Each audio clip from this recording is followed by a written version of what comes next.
the President of the United States. Thank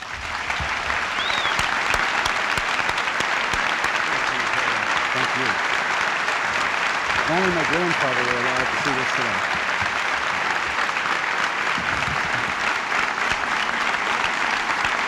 Thank you very much.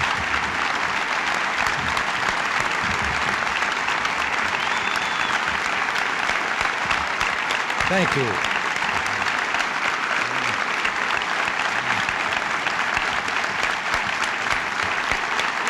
Thank you. Thank you very much. I'm delighted to be here, and special greetings to Stephen Greenberg of the Young Leadership Cabinet, Mickey Barron of the Young Women's Leadership Cabinet. For almost 45 years, the United Jewish Appeal has served as the main fundraising organization of American Jews, and you certainly have proven that to me this morning with the figures that we've just heard. Through the agencies it funds, the UJA provides vital social and economic assistance, including resettlement, rehabilitation, and development programs for Jews in Israel and more than 30 other countries. And through its Young Leadership Cabinet and the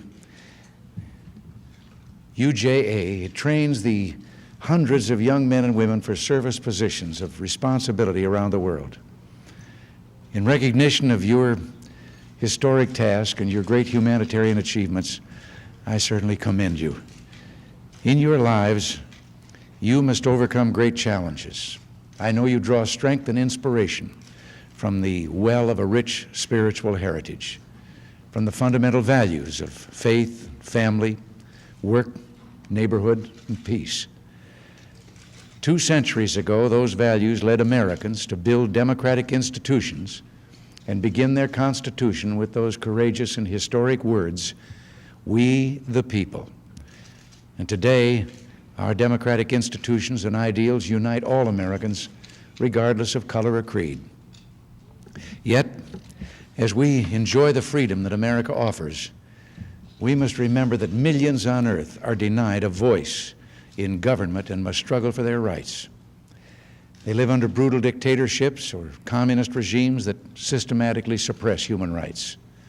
Under communism, Jews in particular suffer cruel persecution.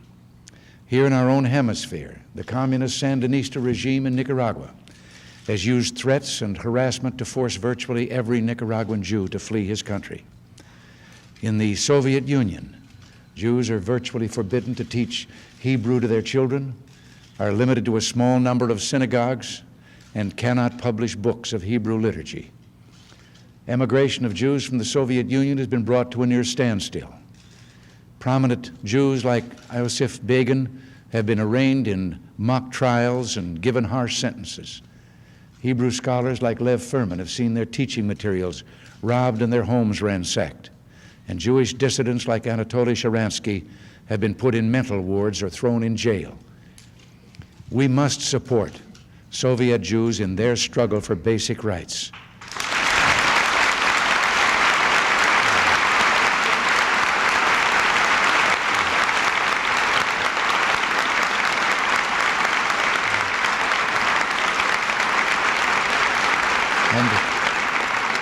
And I urge all Americans to observe the International Day of Concern for Soviet Jews this Thursday, day after tomorrow, March 15th.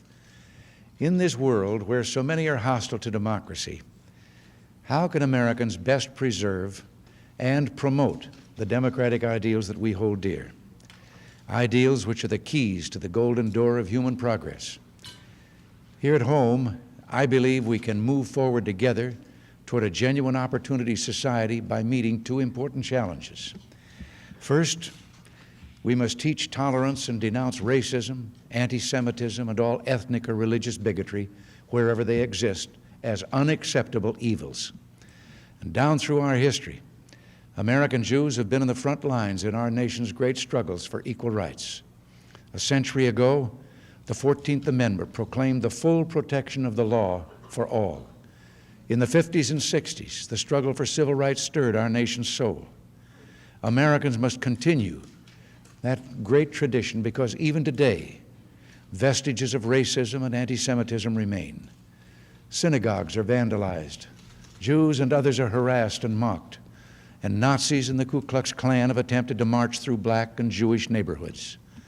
Well, let us reject prejudice, turn our backs on bigotry, and stand shoulder to shoulder for equal rights.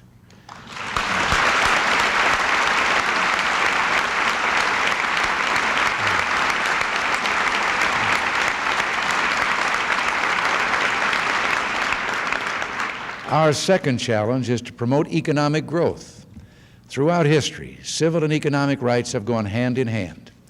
For centuries, rulers kept Jews down by limiting their occupational choices. In our own country, many blacks suffered from Jim Crow prejudice, denied all but the poorest of jobs.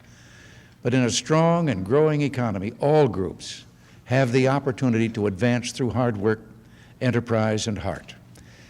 Just 3 years ago, our nation was an economic disaster area. Double-digit inflation, record interest rates, huge tax increases, and too much regulation were destroying growth, drying up opportunities, and freezing those at the bottom of our society into a bleak existence of dependency. And that's why economic recovery without inflation was our top priority. We cut taxes, reduced the growth of the federal budget, eliminated useless regulations, and passed an historic reform called tax indexing. Indexing means government can never again profit from inflation at your expense. Today, America's economic engine is pulling this nation forward again. Inflation is down from more than 12% in 1980 to about 4%. The prime interest rate has fallen by almost half. New businesses are the biggest innovators and job producers, and from January to November 1983, more than 548,000 companies incorporated. That's nearly half again the yearly rate during the 1970s. It means more jobs and opportunities, so it's no accident that unemployment is down to 7.7%, the sharpest drop in more than 30 years. More Americans are holding jobs today than any other time in this nation's history. Despite all we've accomplished, we must go forward to new goals to keep the nightmare of inflation from ever coming back. We must enact constitutional budget reforms like the line item veto and the balanced budget amendment, and to make taxes more simple and fair, and to provide greater incentives to our people. We must press for tax simplification, a sweeping and comprehensive reform of the entire tax code. Could I interject something here that when we talk about simplification, it sounds awfully simple. But the other day, I got a figure from the Treasury Department that astounded me. If you were a young lawyer and deciding maybe to get into the area of tax counseling and advice and so forth, do you know how many books of regulations you would have on your shelves just to help you with the income tax? Well, you've heard of the Harvard Classics, 5-foot shelf of books. You'd have to have a shelf of 31 feet of books just for that one subject. Well, as we move ahead, we're determined to leave no one behind. Under this administration, more funds go to needy Americans, even after adjusting for inflation, than ever before. And total spending on social programs has increased by $71 billion during these last 3 years. And while I'm on this subject, I wonder if you who are intensely committed to social justice and Jewish charity would join us in questioning the relationship between greater federal spending and a healthy, prosperous, and growing country. During the 60s and 70s, the Great Society and other federal programs led to massive increases in social spending. Why then, at the same time, did the number of Americans below the poverty line stop shrinking? Why did we see a drop in the number of males in the workforce and a huge increase in births out of wedlock? I believe the answer lies in the firm difference between the New Deal and the Great Society. The New Deal gave cash to the poor, but the Great Society failed to target assistance to the truly needy and make government the instrument of vast transfer payments, erecting huge bureaucracies to manage hundreds of social programs. The Great Society failed in two crucial aspects. it fostered dependence on government subsidies, and it made the transfer of money from Washington bureaucrats to those in need seem like a mission impossible. I was a New Deal Democrat, and I still believe today that there is only one compassionate, sensible, and effective policy for federal assistance. We must focus domestic spending on the poor and bypass the bureaucracies by giving assistance directly to those who need it. We must end dependency, eliminate quotas, and foster a vital, innovative economy that rewards all Americans according to their talent and hard work. If we do, we can enhance our democratic ideals and can make America a genuine opportunity society. To promote our democratic ideals abroad, we must also meet great challenges, and I see three that are paramount. First, we must keep America strong. During the 70s, the United States made a conscious choice to restrict its military development, fervently hoping the Soviets would respond in kind. Well, during those 10 years, our spending on defense dropped over 20% in real terms. We canceled major weapons programs, reduced our nuclear stockpile to its lowest level in 20 years, and slackened in the training of our armed forces. Between 1968 and 1978, we cut our Navy, the fleet, by more than half. But far from responding to our good intentions with restraint, the Soviets launched the most massive military buildup in world history. From 1974 to 1980, they outproduced us in practically every category of weapons. 3 times more tanks, twice as many tactical combat aircraft, 5 times more ICBMs, and 15 times more ballistic missile submarines. By 1980, total Soviet military investment was more than 1.5 times ours. President Carter's Secretary of Defense, Harold Brown, put it very well. He acknowledged a bitter lesson about Soviet practice in saying, "When we build, they build. When we don't build, they build." Since taking office, our administration has made significant headway in rebuilding our defenses and making America more secure. Perhaps you remember the 29th Psalm, in which King David said, "The Lord will give strength to his people. The Lord will bless his people with peace." Well, today, America once again recognizes that peace and strength are inseparable. But we've only begun to repair past damage. Make no mistake, if we heed those who would cripple America's rebuilding program, we will undermine our own security and the security of our closest friends, like Israel. And I am not prepared to let that happen.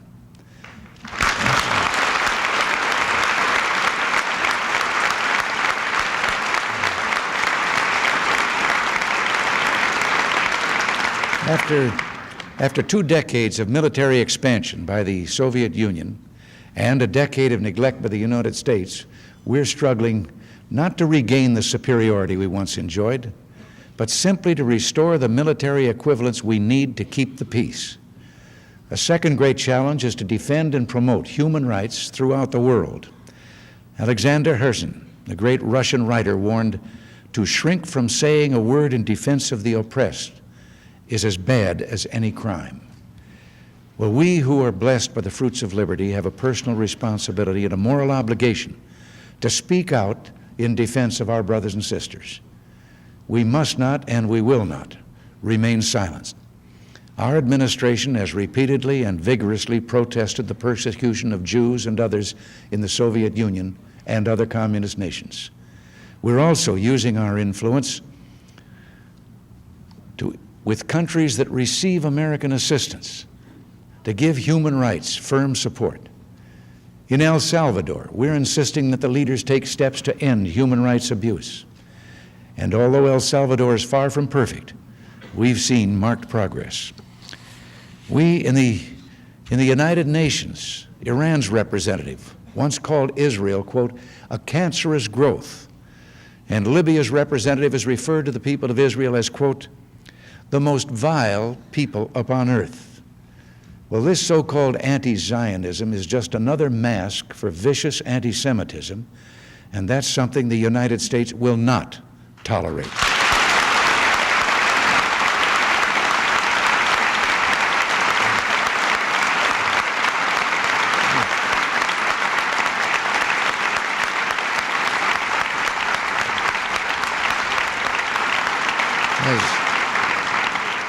As I wrote last month to Stanley Blend, the president of the Jewish Federation of San Antonio, the lesson of history is overwhelmingly clear. Silence is never an acceptable response to anti-Semitism.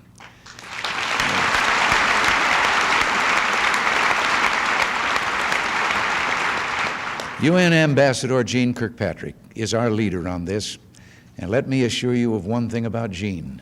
She is a very tenacious woman.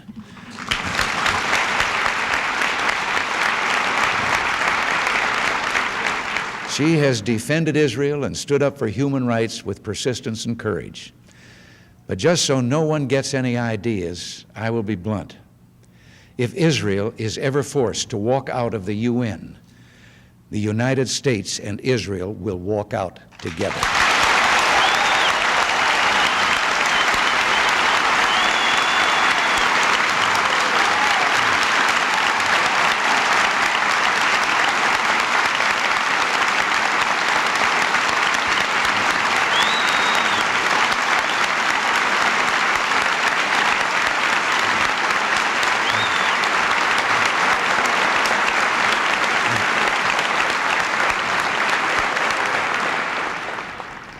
Standing steadfast with our allies in support of greater economic growth and of peace with freedom is our third great challenge.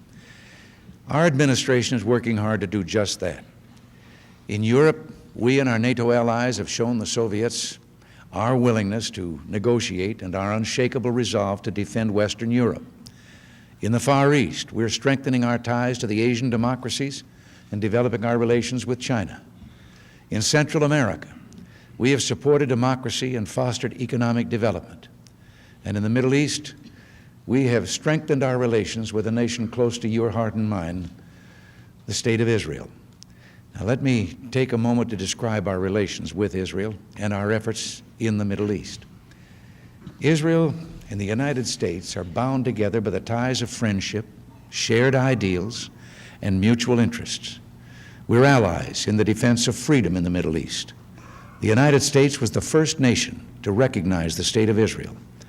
And ever since, our support for Israel has remained unflinching. Today, when even our NATO allies vote with us in the United States, only some 6 out of 10 votes, the alliance between the United States and Israel is so strong that we vote together more than 9 times out of 10.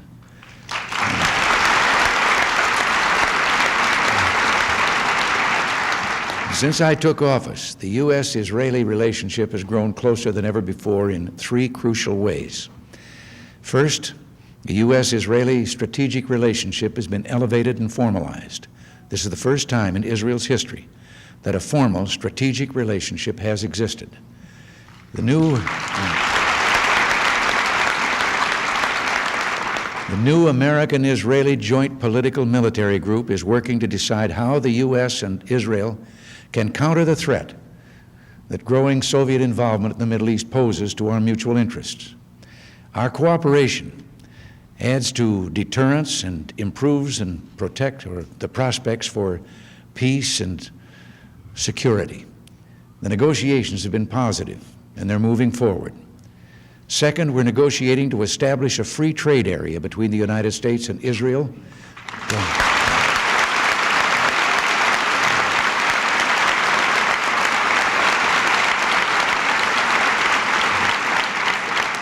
And this will launch a new era of closer economic relations between our countries. By substantially eliminating duties and non-tariff barriers between our nations, we will enable American producers to sell and compete in Israel while providing Israeli manufacturers unimpeded access to the free world's largest market.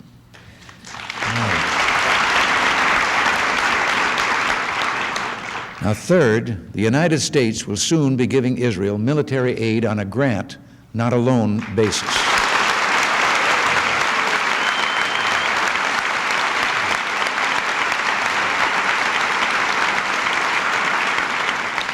We have restructured our 1985 foreign aid package, and Israel will now receive economic aid totaling $850 million and a military grant of some $1.4 billion. And this This will ensure that Israel maintains its qualitative military edge. All in all, the friendship between Israel and the United States is closer and stronger today than ever before, and I intend to keep it that way.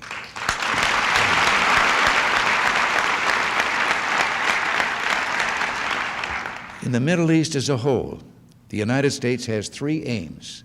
First, we must deter the Soviet threat.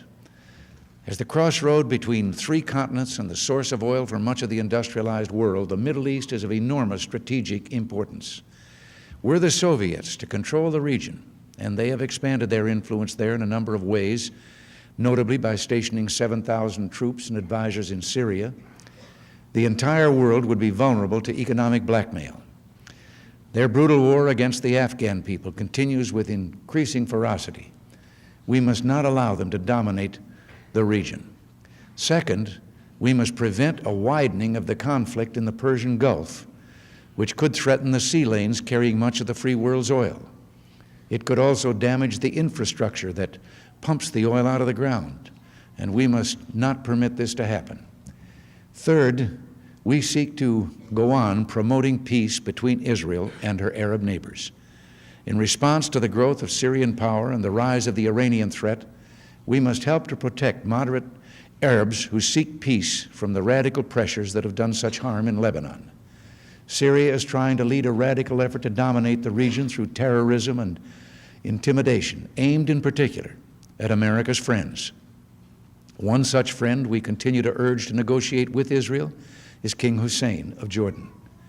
Today, Jordan is crucial to the peace process, and for that very reason, Jordan, like Israel, is confronted by Syria and faces military threats and terrorist attacks. Since the security of Jordan is crucial to the security of the entire region, it is in America's strategic interest, and I believe it is in Israel's strategic interest, for us to help meet Jordan's legitimate needs for defense against the growing power of Syria and Iran. Now, such assistance to Jordan does not threaten Israel, but enhances the prospects for Mideast peace by reducing the dangers of the radical threat. This is an historic moment in the Middle East. Syria must decide whether to allow Lebanon to retain control over its own destiny or condemn it to occupation. Syria forced the Lebanese government to renounce the May 17th agreement with Israel precisely because it was a good agreement.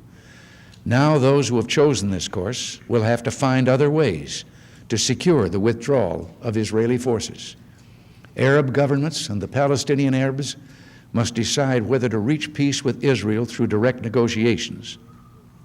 And if Arab negotiators step forward, Israel must decide if she will take the risks necessary to attain the real security that comes only with genuine peace. I have no doubt that given that choice, Israelis will once again have the courage to choose peace. I'm convinced that the initiative that I presented on September 1st, 1982, remains the best option for all the parties. It is squarely based on the Camp David framework and UN Security Council Resolution 242. It is time for the Arab world to negotiate directly with Israel and to recognize Israel's right to exist.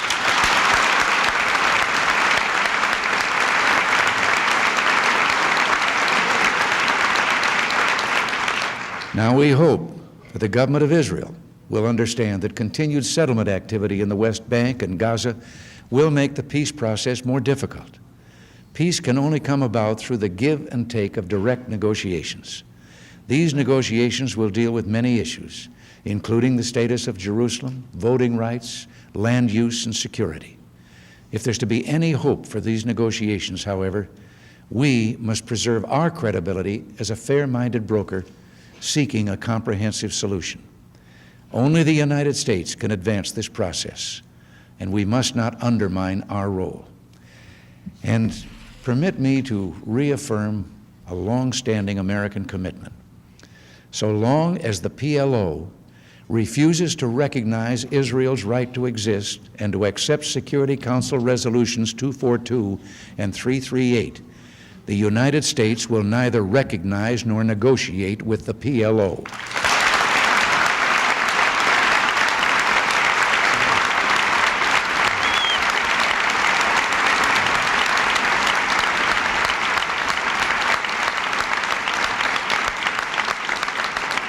Only 2 weeks ago, terrorists planted hand grenades outside a store on a crowded street in Jerusalem.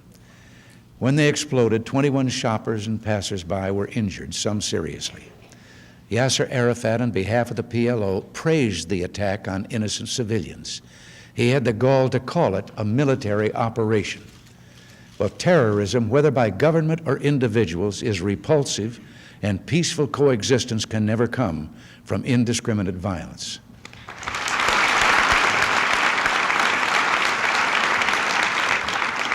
If I could leave you with one thought today, it would be this.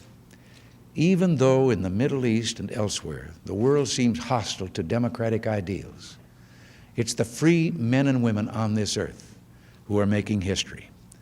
Here in the United States, we've only seen the beginning of what a free and a brave people can do.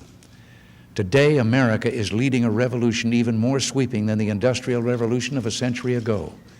It's a revolution ranging from tiny microchips to voyages into the vast dark spaces of space, from home computers that can put the great music, film, and literature at a family's fingertips to new medical breakthroughs that can add years to our lives, even helping the lame to walk and the blind to see. In Israel, free men and women are every day demonstrating the power of courage and faith. Back in 1948, when Israel was founded, pundits claimed the new country could never survive. Well, today, no one questions that Israel is a land of stability and democracy in a region of tyranny and unrest. So this Sunday, as Jews the world over observe Purim, they'll certainly celebrate not only the ancient deliverance of Jews from the wicked, but a modern joy as well, the miracle of the state of Israel.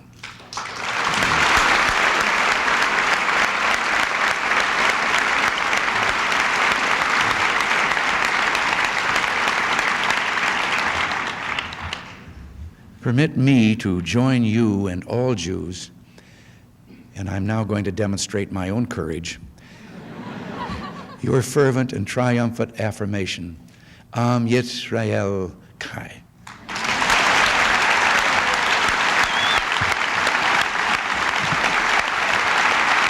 Thank you. Thank you, and God bless you.